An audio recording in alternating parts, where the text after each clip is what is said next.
तो अयोध्या में सुरक्षा व्यवस्था को लेकर अभूतपूर्व इंतजाम किए जा रहे हैं। अयोध्या राम मंदिर और एयरपोर्ट पर यूपी एसएसएफ के जवानों को तैनात किया गया है। उन्हें स्पेशल ट्रेनिंग भी दी गई है।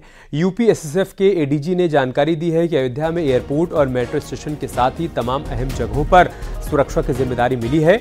ऐसे में जवानों को ट्रेनिंग के साथ ही नए उपकरणों की जानकारी भी दी जा रही है और सुरक्षा के हाईटेक मॉड्यूल पर काम हो रहा है।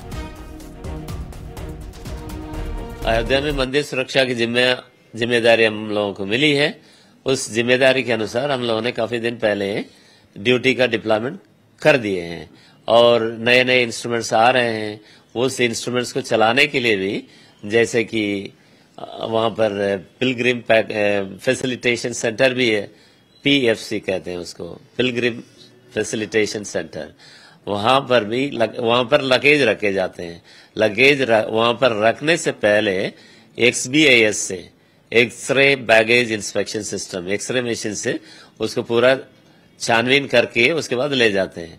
XBAS चलाने के लिए हम लोगों ने पहले से नोएडा मेट्रो रेल कॉर्पोरेशन से लोगों को ट्रेनिंग करा के वहां ड्यूटी लगा दिए हैं।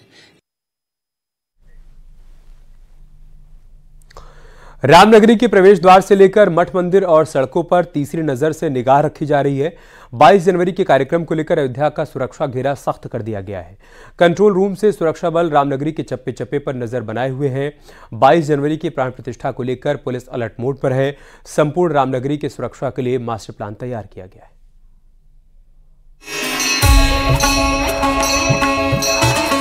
इस देश के सारे आदर्शों का पर्याय राम है। कण कण में राम है और हर सांस में राम है। अयोध्या भव्य राम मंदिर बनकर तैयार हो रहा है। ऐसे में लाखों की संख्या में श्रद्धालु अयोध्या पहुंचेंगे और सरयू में स्नान भी करेंगे। सरयू में किसी भी अनहोनी घटना से श्रद्धालुओं को बचाने के लिए आपदा प्रबंधन की टीम अयोध्या पहुंची। श्रद्धालुओं को डूबने से बचाने के लिए NDRF की टीम ने मॉक ड्रिल किया। सेमिनार में पहुंचे राजस्व विभाग के विशेष सचिव ने जानकारी दी कि इस कार्यक्रम का मकसद लोगों के अंदर आपदाओं से बचाव से जुड़ी जानकारी देना है। अयोध्या में आने वाले श्रद्धालुओं को बचाने के लिए NDRF, SDRF, जल पुलिस और स्थानीय नाविक मौजूद है। जो सरयू नदी में नाव चल रही है उन पर लाइफ जैकेट दिए जा रहे हैं ताकि श्रद्धालु लाइफ जैकेट पहनकर ही नौका विहार कर सके। देखिए, ये भारत सरकार द्वारा 11 आपदाएं डिक्लेयर्ड हैं और राज्य सरकार द्वारा भी 11 नोटिफाइड आपदाएं, इस प्रकार से कुल 22 आपदाएं नोटिफाइड हैं भारत सरकार और राज्य सरकार से मिलाकर। इन आपदाओं से बचाव के संबंध में लोगों के अंदर जानकारी पैदा करने के लिए आम जनमानस, जो सर्वाधिक प्रभावित लोग हैं, उन लोगों तक जानकारी पहुंचाने के लिए और उनको जागरूक करने के प्रयास में ये प्रयास किया गया है। ये एक आयोजन किया गया है और इसी प्रकार के आयोजन प्रदेश के अन्य जनपदों में, मंडल स्तर पर जनपदों में हम लोग आयोजित कर रहे हैं। अयोध्या में 16 कैमरे प्रवेश द्वारों से लेकर मठ मंदिरों और मुख्य मार्ग पर नजर बनाए हुए हैं, जिसके लिए बकायदा कंट्रोल रूम बनाया गया है, जहां पर बैठा हुआ सुरक्षा कर्मी हर आने जाने वाले व्यक्ति पर निगाह रख रहा है। भीड़ भाड़ वाले हिस्से में भी CCTV के जरिए मॉनिटरिंग की जा रही है। 22 जनवरी को राम मंदिर में प्राण प्रतिष्ठा का बड़ा आयोजन है, जिसे लेकर देश और दुनिया की निगाह अयोध्या पर है। ऐसे में रामनगरी की सुरक्षा अहम हो जाती है। आगामी जो महत्वपूर्ण कार्यक्रम है उन सभी के लिए अभी से हमारे द्वारा सुरक्षा में जो हमको आवश्यकताएं होंगी उनका आंकलन करके ड्यूटीज़ अभी से लगाई दी जा रही है। इसके लिए हमको जनपद के अलावा जोन के अन्य जनपदों से, रेंज के अन्य जनपदों से और मुख्यालय से अतिरिक्त पुलिस बल भी प्राप्त हो रहा है, जिनको लेकर के विभिन्न सेक्टर व जोन्स बना करके एक व्यवस्था की जा रही है, जिसमें हमारा मुख्य उद्देश्य जो है वह सुचारू रूप से यातायात चलता रहे, आने वाले सभी श्रद्धालु एक सुरक्षित वातावरण में दर्शन कर सकें, ये रहेगा। वरिष्ठ पुलिस अधीक्षक और IG ने अयोध्या की सुरक्षा को लेकर मॉनिटरिंग भी शुरू कर दी है। लगातार गश्त कर रहे सुरक्षा बलों को मुस्तैद रहने के निर्देश दिए जा रहे हैं। अहम कार्यक्रम को ध्यान में रखते हुए सुरक्षा का आकलन करके अभी से ही ड्यूटी लगाई गई है। तकनीक का अधिकतम समावेश किया है। ड्रोन कैमरे और CCTV कैमरों के माध्यम से हम लोग जगह जगह पर अपनी सतर्क दृष्टि बनाए रखे हैं। विभिन्न वर्चुअल प्लेसेस के माध्यम से हम लोग लगातार सतर्क दृष्टि रखे हुए हैं और साथ ही फोर्स मल्टीप्लायर के माध्यम से, यानी यहाँ के स्थानीय लोगों में विभिन्न तरह के लोगों के साथ में भी एक समेकित रूप से इस पर कार्य कर रहे हैं ताकि हम पूरी तरह से एक सुरक्षा का एक बेहतर नेटवर्क प्रस्तुत कर सकें और जो स्थानीय लोग आ रहे हैं उनके लिए ट्रैफिक डायवर्जेंस और अन्य आवश्यक व्यवस्थाओं के साथ आवश्यक कार्रवाई कर सकें। अयोध्या के सभी अहम हिस्सों में सीसीटीवी से नजर रखी जा रही है। कंट्रोल रूम से सुरक्षा बल रामनगरी के चप्पे चप्पे पर नजर रख रहे हैं। 22 जनवरी की प्राण प्रतिष्ठा को लेकर पुलिस अलर्ट मोड पर है। संपूर्ण रामनगरी की सुरक्षा के लिए मास्टर प्लान बनाया गया। भगवान राम की नगरी में सुरक्षा को लेकर सख्त पहरा रहता है। अयोध्या में बाकायदा हर प्रवेश द्वार पर बड़ी संख्या में सुरक्षा बल तैनात हैं और हर आने जाने वाले पर नजर भी रख रहे हैं। लेकिन उसके साथ ही हम जिस जगह मौजूद हैं ये येलो जोन का सीसीटीवी रूम है, जहां पर एक एक व्यक्ति पर मॉनिटरिंग करने के लिए सुरक्षा बलों की तैनाती है। यहाँ पर बैठकर हर आने जाने वाली गाड़ी, हर आने जाने वाले लोगों पर बाकायदा निगाह रखी जाती है। फिलहाल सुरक्षा के लिहाज से अयोध्या तीसरी नजर में कैद है, यानी कि कैमरे की नजर में कैद है और अयोध्या के सभी मार्गों पर सीसीटीवी के माध्यम से निगरानी रखी जा रही है। अयोध्या से न्यूज़ 18 के लिए निमिष गोस्वामी। अयोध्या में बाबरी पक्षकार इकबाल अंसारी को रामलला के प्राण प्रतिष्ठा का निमंत्रण पत्र दिया गया है। रामलला के प्राण प्रतिष्ठा के मौके पर विशिष्ट जन के क्रम में वो शामिल होंगे। हमको भी न्योता मिला है तो हम भी शामिल होंगे और ये अयोध्या की गंगा जमुनी जो तहजीब है उस पर भी जो है हम अमल करते हैं और लोग भी हमारे साथ करते हैं। न्योता हमको आया है तो हम भी जो है जाएंगे और हमारे लिए जो है जितने भी आए हुए मेहमान हैं सबके लिए स्वागत है। अगर अयोध्या इससे पहले हमने फूल वर्षा किया, ये आने वाले मेहमानों के लिए स्वागत हमारा धर्म भी है, हमारा कर्म भी है, वो हमने किया। तो राम के भक्तों का भी आप स्वागत करेंगे? बिल्कुल करेंगे क्योंकि अयोध्या है। प्रतिष्ठा में जब आप शामिल होंगे तो रामलला के दर्शन के लिए भी जाएंगे? देखिए बिल्कुल जाएंगे क्योंकि दर्शन करना जो है ये कोई मना थोड़ी ना है कि आदमी किसी जो है हमारे धर्म में कोई मना थोड़ी ना करता है। दर्शन तो सारे लोग करते जो है कर सकते हैं, हम भी। मिर्जापुर के रहने वाले मोहम्मद हबीब ने 1992 में अयोध्या में राम मंदिर बनने का सपना देखा था। इस सपने को साकार करने के लिए वो 1992 में कार सेवक के रूप में अयोध्या गए भी थे। राम मंदिर में रामलला की प्राण प्रतिष्ठा कार्यक्रम के लिए राष्ट्रीय स्वयंसेवक संघ के कार्यकर्ता अक्षत निमंत्रण लेकर उनके आवास पर पहुंचे तो वो भावुक हो गए।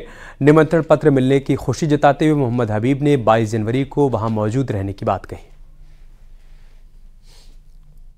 हाँ, आपकी बार हमको मौका मिला है, आमंत्रण भी आया है। हम उसके लिए 4 बार प्रदर्शन किए हैं। माननीय राजनाथ जी हमारे मुख्य भाजपा के राजनीति के स्रोत हैं और इन्हीं के वजह से हम भाजपा में आए और हम वहाँ का दीदार दर्शन मेरी यादें सारी ताज़ा हो गई। मैं थोड़ा भावुक भी हो रहा हूँ कि वहाँ जाऊँ और प्रभु के दर्शन करूँ और वहाँ से। अयोध्या में 22 जनवरी को होने वाले राम मंदिर के प्राण प्रतिष्ठा समारोह को लेकर देश भर में भक्तिमय माहौल है। स्वामी अभिषेक ब्रह्मचारी ने कहा कि सिर्फ सनातनियों के लिए ही नहीं बल्कि पूरे संसार के लिए गर्व का समय है कि प्रभु राम 2024 में अपने निवास में पधार रहे हैं। स्वामी अभिषेक ब्रह्मचारी ने कहा कि प्रभु राम समरसता के प्रतीक है। भगवान राम उस पर अपने मंदिर में विराजमान होंगे अपने परिकरों के साथ, तो हम लोग को उस जो इस बलिवेदी पर अपने आप को न्यौछावर किए उनसे लेकर अब तक सभी को नमन करते हुए भगवान राम को अपने मंदिर में स्थापित देकर हृदय गदगद और आह्लादित होगा। और पुनः हम लोग करेंगे भय प्रगट कृपाला दीन दयाला कौशल्या हितकारी। यह सुंदर सुजोग हम लोग के समय में आ रहा है, यह हम लोग के लिए इस बड़ी सौभाग्य का विषय है।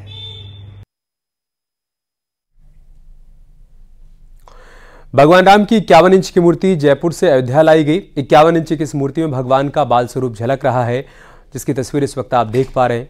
अयोध्या से भगवान राम की मूर्ति लाई गई है। 51 इंच इसकी ऊंचाई है और इसमें आप भगवान के बाल स्वरूप को देख सकते हैं। जयपुर से ये तस्वीर, ये प्रतिमा, ये मूर्ति प्रभु राम की अयोध्या पहुंची है।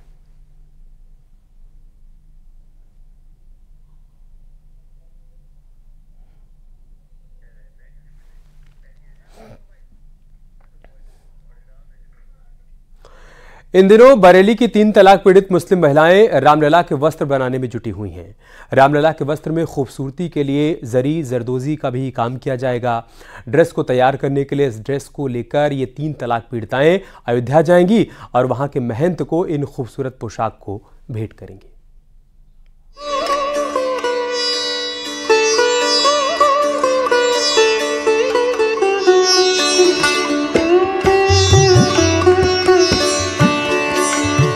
जैसे जैसे 22 जनवरी की तारीख आ रही है, वैसे वैसे लोगों के दिलो दिमाग में सामाजिक सौहार्द और भाईचारे के भाव उमड़ रहे हैं। 5 साल के रामलला की छवि कैसी होगी, इसकी कल्पना मात्र से लोग अभिभूत हैं। भावनाओं के इस उमड़ रहे उत्सव से मुस्लिम महिलाएं भी अछूती नहीं हैं। यही वजह है कि 3 तलाक की पीड़ित मुस्लिम महिलाएं भी रामलला के दर्शन करेंगी, बल्कि उन्हें अपने हाथों से बनाए वस्त्र भी भेंट करेंगी।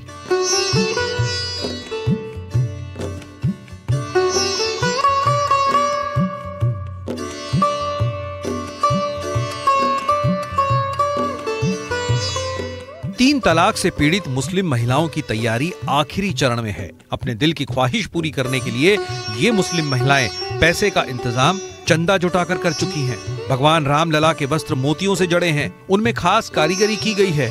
अपने मकसद को पूरा करने के लिए ये महिलाएं बरेली, बदायूं, रामपुर, मुरादाबाद, मेरठ, प्रयागराज समेत 30 जनपदों से चंदा जुटा रही हैं। जो भी राशि इकट्ठा होगी उसे वो राम मंदिर ट्रस्ट को सौंप देंगी।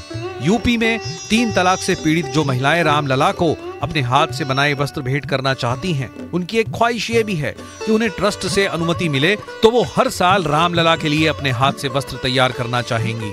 मेरा हक फाउंडेशन से जुड़ी ये सभी महिलाएं जरी जरदोजी का काम करती हैं। इनको इस काम में महारत हासिल है, इसलिए रामलला के बड़े सुंदर सुंदर कपड़ों का बारीक काम इन्होंने अपने हाथों से किया है। ये भगवान राम जी के लिए वस्त्र बनाए जा रहे हैं।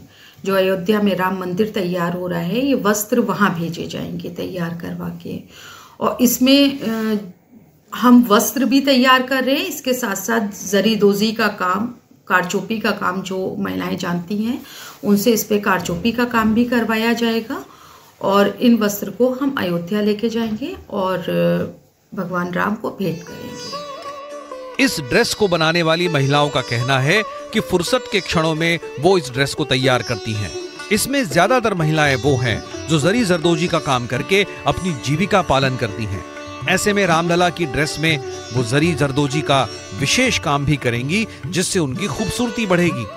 ये मखमली कपड़ा है जो कि वो अच्छा लगता है ये कपड़ा, और इसमें नग वग सब चीज की कढ़ाई होगी, बस यही कपड़ा है ये। जरी जरदोजी का भी काम होगा उसमें? हाँ, जरी का और जरदोजी का भी काम होगा। इसमें नगवग भी लगाए जाते हैं कपड़े में। ये पहला मौका है जब रामलला के लिए 3 तलाक पीड़िता वस्त्र तैयार कर रही हैं। इतना ही नहीं, इस पोशाक में कौमी एकता की एक अनोखी मिसाल देखने को मिल रही है। इन मुस्लिम महिलाओं ने धर्म की दीवार को गिराकर समाज में सौहार्द को बढ़ाने का काम किया है।